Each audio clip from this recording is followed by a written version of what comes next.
The doctor's opinion. We of Alcoholics Anonymous believe that the reader will be interested in the medical estimate of the plan of recovery described in this book. Convincing testimony must surely come from medical men who have had experience with the sufferings of our members and have witnessed our return to health.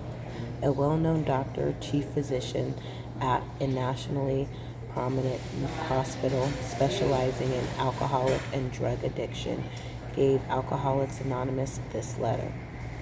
To whom it may concern, I have specialized in the treatment of alcoholism for many years. In late 1934, I attended a patient who, though he had been a competent businessman of good earning capacity, was an alcoholic of a type I had come to regard as hopeless. In the course of his third treatment, he acquired certain ideas concerning a possible means of recovery. As part of his rehabilitation, he commenced to present his conceptions to other alcoholics, impressing upon them that they must do likewise with still others. This has become the basis of a rapidly growing fellowship of men and their families. This man and over 100 others appear to have recovered. I personally know scores of cases who were of the type with whom other methods have failed completely. These facts appear to be of extreme medical importance because of the extraordinary possibilities of rapid growth inherent in these groups. They may mark a new epoch in the annals of alcoholism.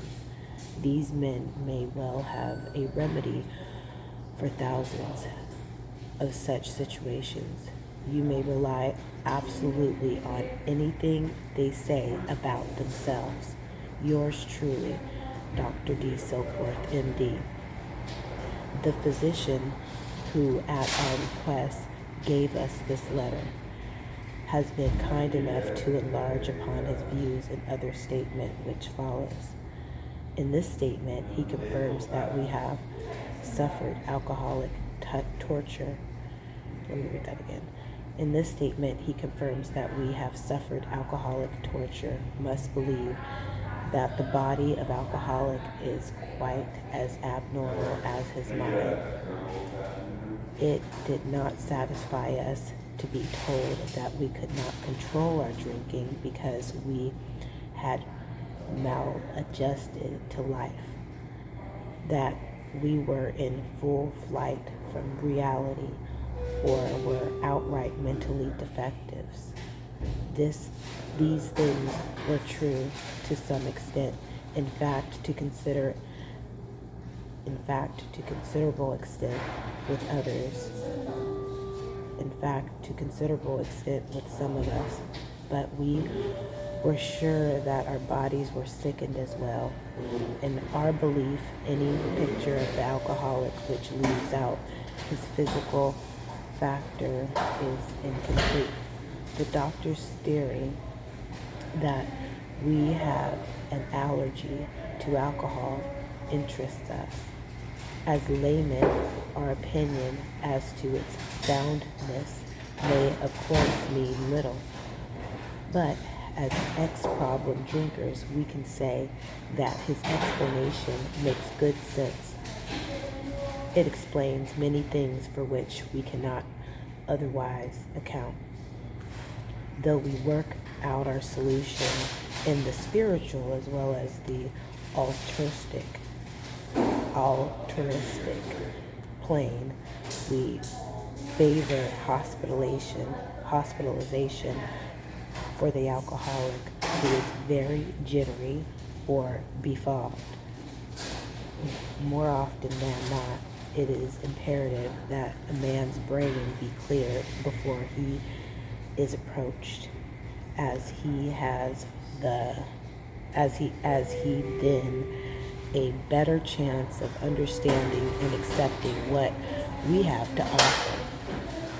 The doctor writes, the subject presented in this book seems to me to be a paramount importance of those afflicted with alcoholic addiction.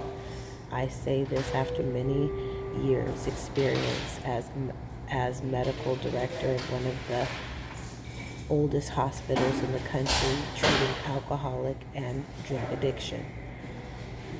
There was therefore a sense of real satisfaction when I was asked to contribute a few words on a subject which is covered in such masterly detail in these pages. We doctors have realized that a long time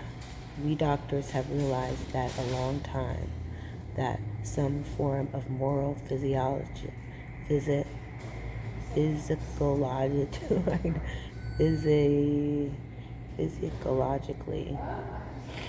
yeah, let me read that again. We doctors have realized for a long time that some form of moral physiologically was of urgent importance to alcoholics, but its application presented difficulties beyond our conception. With ultra-modern standards, our scientific approach to everything, we are perhaps not well equipped to apply the powers of good that lie outside our synthetic knowledge. Many years ago, one of the leading contributors to this book came under our care in this hospital, and while here he acquired some ideas which he put into practical application at once. Later he requested the privilege of being allowed to tell his story to other patients. Here, and with some misgiving, we consented. The cases we have followed through have been most interesting. In fact, many of them are amazing. The usefulness, the unselfishness of these men as we have come to know them, the entire absence of profit motive, and their community spirit is indeed inspiring to one who has labored long and weary in the alcoholic field. They believe in themselves and will more and still more in the power which pulls chronic alcoholics from the gates of death. Of course, an alcoholic ought to be freed from his physical craving for liquor, and this often requires a definite hospital procedure before psychological measures can be of maximum benefit. We believe, and so suggested a few years ago, that the action of alcohol on these chronic alcoholics is a manifestation of alcohol on these chronic alcoholics. Let me read that again. We believe, and so suggested a few years ago, that the action of alcohol on these chronic alcoholics is a manifestation of an allergy. I'm going to underline that. These allergic types can never safely use alcohol. That's true. These allergic types can never safely use alcohol in any form at all. Yeah, once having formed the habit, and found they cannot break it once having lost their self-confidence, their reliance upon things human. Their problems pile up on them and become astonishingly difficult to solve. Fourthly, emotional appeal seldom suffices. The message which can interest and hold these alcoholic people must have depth and weight. In nearly all cases, their ideals must be grounded in a power greater than themselves if they are to recreate their lives.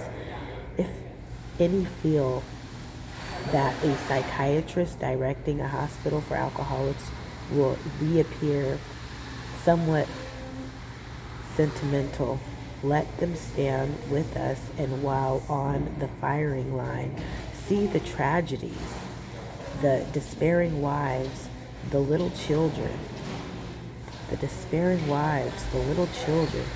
solving of these problems become a part of their daily work, and even of their sleeping moments. And the most cynical will not wonder that we have accepted and encouraged this movement.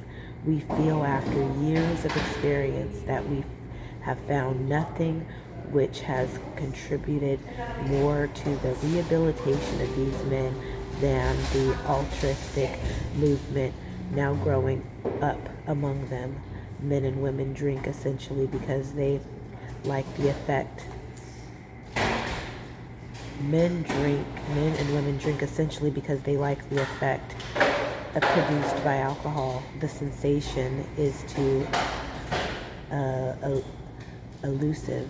The sensation is so elusive that while they admit it is injurious, it is injurious for sure, they cannot, after a time, differentiate the true from the false. To them, their alcoholic life seems the only normal one. They are restless, irritable. That's true. They are restless, irritable, and discontent unless they can again experience the sense of ease and comfort which comes at once by taking a few drinks which they see others taking with impunity after they have succumbed to the desire again, as so many do, and the phenomenon of craving develops. They pass through the well-known strategies of esprit, emerging remorsefully with a firm resolution not to drink again. This is repeated over and over, and unless this person can experience the entire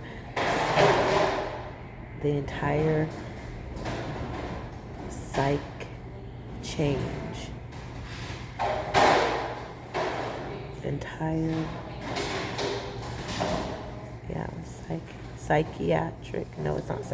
psych change, there is little hope of his recovery. And on the other hand, and strange as it may seem to those who do not understand, once a psych change has occurred, the very same person who seemed doomed, who had so many problems, he despaired of ever solving them, suddenly finds himself easily able to control his desire for alcohol. Let me read that again. On the other hand, as strange as it may seem to those who do not understand what the psychic change has occurred, the very same person who seemed doomed, who had so many problems, he despaired of ever solving them, suddenly finds himself easily able to control his desire for alcohol, the only effort necessary to be being that required to let me read that again. Finds himself easily able to control his desire for alcohol. The only effort necessary being that required to follow a few simple rules. Men have cried out to me, sincere and despairing appeal. Doctor, I cannot go on like this. I have everything to live for. I must stop, but I cannot. You must please help me. Faced with this problem, if a doctor is honest with himself, he must sometimes feel his own inadequacy. Although he gives all that is in him, it often is not enough. One feels that something more than human power is needed to produce the essential psychic change. Though the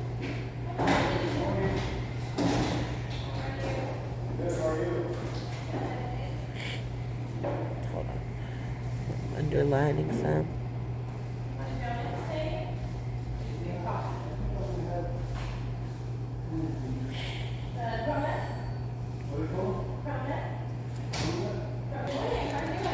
Many types do not respond to the ordinarily psychological approach. I do not hold with those who believe that alcoholism is entirely a problem of mental control. I have had many men who had, for example, worked a period of months on some problem or business deal which was to be settled on a certain date favorably to them. They took a drink a day or so prior to the date, and then the phenomenon of craving at once became paramount to all other interests, so that the appointment was not met. These men are not drinking to escape, they are drinking to overcome a craving beyond their mental control. There are many situations which arise of the phenomenon of craving, which cause men to make the supreme sacrifice rather than continue to fight. The classification of alcoholics seem most difficult and in much detail is outside the scope of this book. The classification of alcoholics seems most difficult and in much detail is outside the scope of this book. There are, of course, the psychopaths who are emotionally unstable. We are all familiar with this type. They are always going on the wagon for keeps. They are over remorseful and make many resolutions but never a decision. There are the type of man who is unwilling to admit that he cannot take a drink. Let me read that again. There is a type of man who is unwilling to admit that he cannot take a drink. He plans various ways of drinking. He changes his brand or his environment. I've tried that. There is the type who always believes that after drinking, being entirely free from alcohol for a period of time, he can take a drink without danger. There is the manic depressive type who is perhaps the least understood by his friends and about whom a whole chapter could be written. Then there are types entirely normal in every respect except in the effect of the effect alcohol has upon them. They are often able, intelligent, friendly people. All these and many others have one symptom in common. They cannot start drinking without developing the phenomenon of craving. This phenomenon, as we have suggested, may be the manifestation of an allergy which differentiates these people and sets them apart as a distinct entity. It has never been, by any treatment with which we are familiar, permanently eradicated. The only relief we have to suggest is entire abstinence. This immediately uh,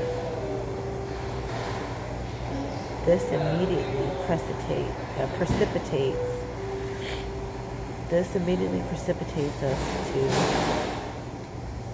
us into the seething cauldron of debate, which has been written pro and con among the physicians in general. The general opinion seems to be that most chronic alcoholics are doomed. What is the solution? Perhaps I can best answer this by relating one of my experience. About a year prior to this experience, a man was brought in to be treated for chronic alcoholism. He had but partially recovered from a gastric hemorrhage and seemed to be a case of pathological mental deterioration. He had lost everything worthwhile in life and was only living, one might say, to drink. He frankly admitted and believed that for him there was no hope. Following the elimination of alcohol, there was found to be no permanent brain injury. He accepted the plan outlined in this book. 1 year later, he called to see me, and I experienced a very strange sensation. I knew the man by name and partially recognized his features, but their all resemblance ended. From a trembling, despairing, nervous wreck had emerged a man brimming over his self-reliance and contentment. I talked with him for some time, but was not able to bring myself to feel that I had known him before.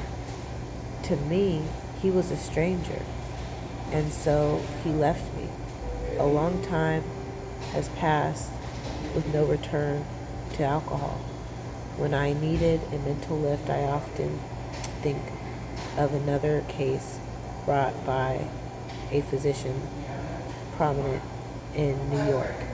The patient had made his own diagnosis and deciding his situation hopeless and hidden in a desert barn, determined to die.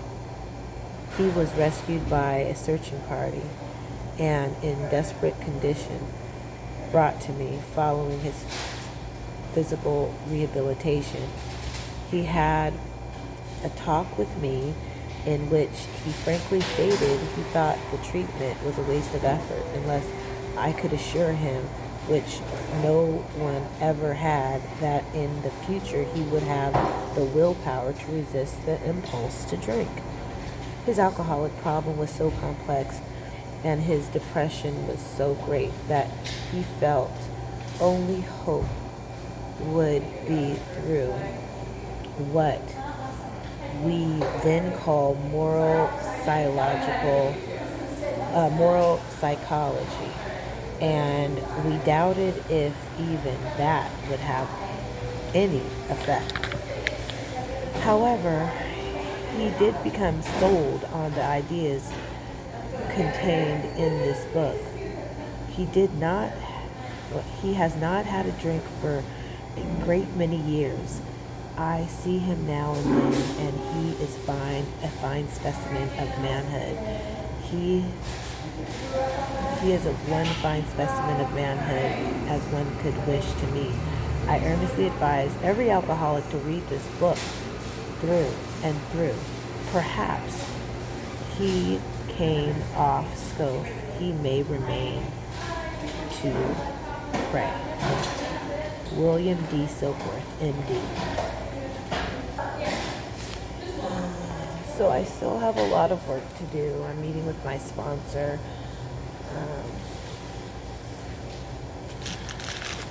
I really don't feel that good. I feel like I still want to work on what I need to work on. I still have a lot of work to do, but I'm still going to meet with my sponsor. I still got a lot of work to do.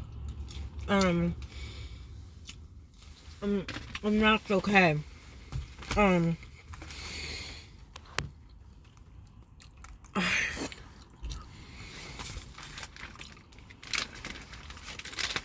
I really don't feel that good.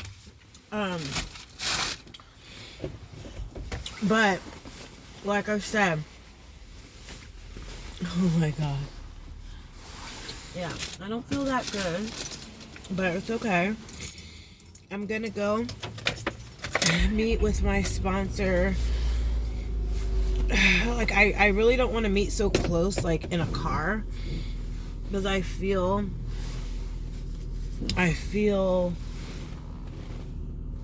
feel good. So, felt good to read the doctor's opinion. Excuse me.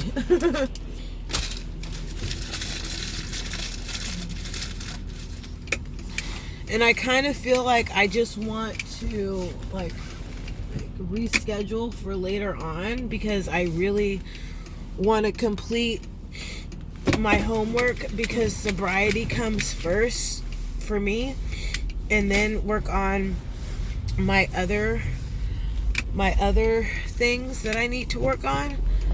So even though I didn't make it to the 9 o'clock meeting, I can make it to 12 o'clock, and and maybe I can meet up with her like later.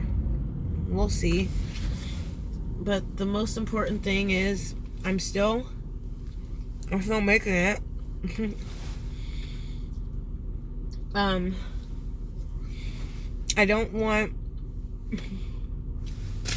kind of want to see if I could like meet her at a coffee shop. I really liked where I was at. So my homework for my sponsor, I did part of it. I read the doctor's opinion, and I agree with the doctor's opinion. I really do. So how has alcoholism made my life unmanageable? Alcoholism's made my life unmanageable in the way of,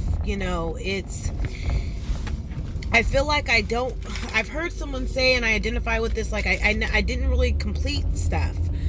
I completed my medical assisting 20 years ago. It's affected like my self-esteem. It's affected me. It's made me angry, resentful, overly confident too at times over things like and just wrong. I am probably going to listen to this myself. There's that church that I got married. I always say that. Do you know alcoholism? How has alcoholism made my life unmanageable? I lost 2 husbands to divorce. It's made it to where I cannot, I don't get along well with others, and I don't think it's an accident that I bumped into a classmate from 20 years ago on Westcliff. Oh, God is so good. All the signs that my higher power is showing me. It's just amazing.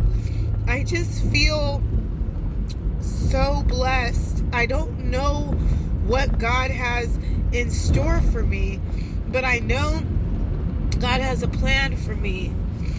So how has alcohol made your life unmanageable? Admitted.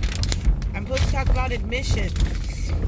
I admitted I am powerless over alcohol. I tried to not be powerless over alcohol, but I am completely powerless over alcohol. I can no longer drink safely. It got to the point to where, like, all I could do is think about the next drink, and that is just so ridiculous. Powerlessness. The powerlessness. It got to the point to where, when my husband would fall asleep and we'd have a whole bottle of whiskey, I couldn't wait for him to go to sleep because I still wanted to drink more, and I didn't understand how he could just have a couple of shots and be good, and I still wanted more, even though I was clearly intoxicated. Unmanageable. Yeah, it affected my days, my nights. If I drank at night, it would affect me the next day. I wasn't my best on my job. I called in sick. I kept my kids home from school, because I was too intoxicated to get up and take them to school. It affected how I viewed my coworkers and my family and friends. It was a mess. It was horrible. Everybody was my enemy. And I don't know how that changed. But I do know that it changed because of this substance. The substance that manifested into a disease. Anyone can catch alcoholism. Anybody. And it always looks different. It looks different on everybody.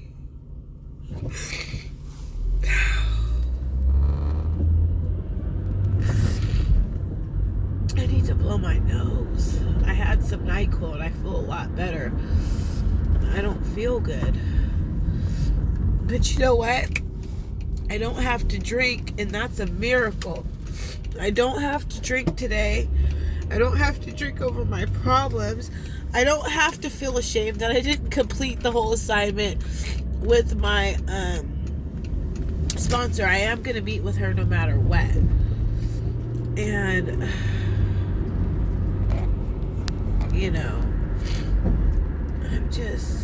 I know that I'm really emotional too because it's that time for me. I'm like, God, I'm such a fucking crybaby.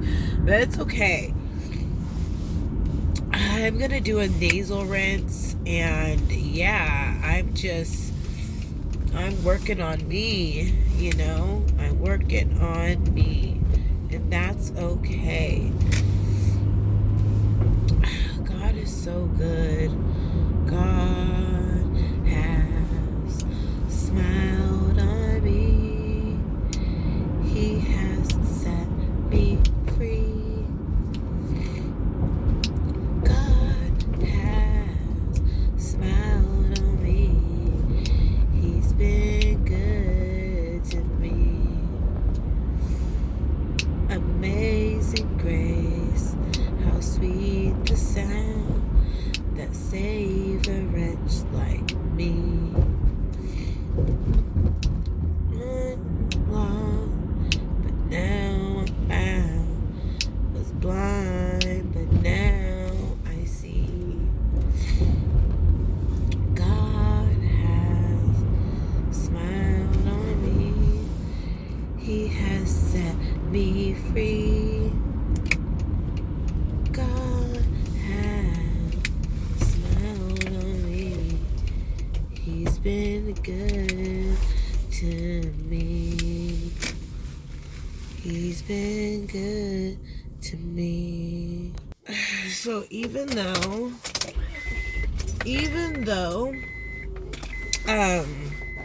like I would love to have gone to a meeting right now, I'm not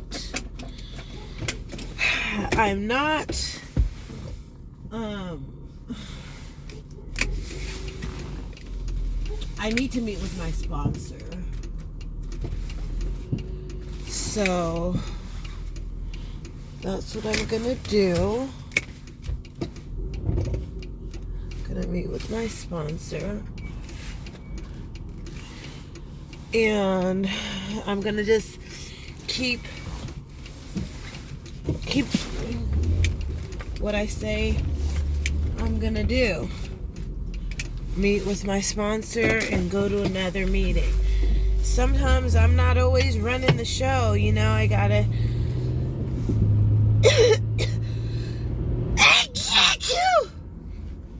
oh my God, I give it up to my higher power and let my higher power guide me. And my higher power is saying, girl, meet with your sponsor. And it's like, I was just on Westcliff, and it just doesn't matter. It's like, you know, I can go on it again.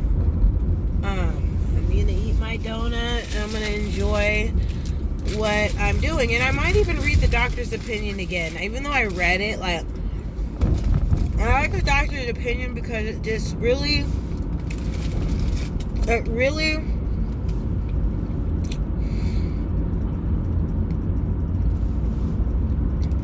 confirms by a doctor's opinion that us alcoholics, we have this thing called the phenomenon of craving, and that no matter what, go ahead, girl. I'm so proud. Look at there is I just see someone that is seriously morbidly obese, and she is running her butt off, getting it in. And we are just so blessed to be able to live another day, especially as alcoholics that have overcome, you know, we'll never overcome the phenomenon of the craving to drink. It could only be put under arrest for me, because I know that if I take a drink, I won't ever stop. And that is a fact. That is a fact.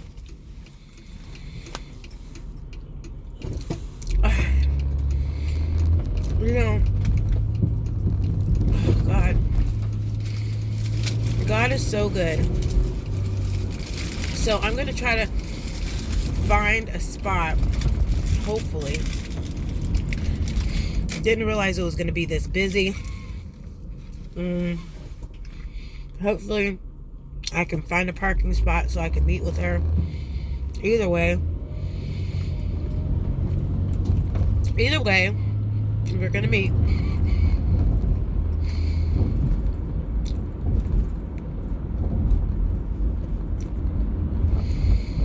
I'm really busy. A lot of people are out here right now. And I might have to give her, there's a surf competition. So there is a surf competition. Yeah, where is my sponsor? Yeah. We are not going to have the pleasure of meeting each other.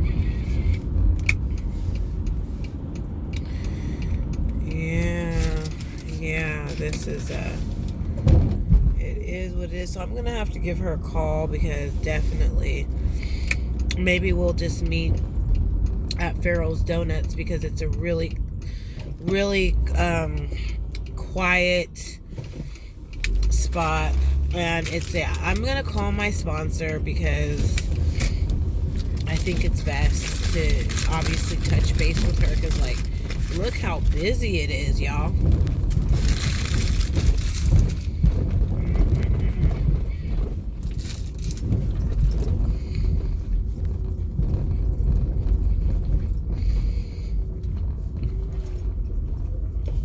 I might even push it back.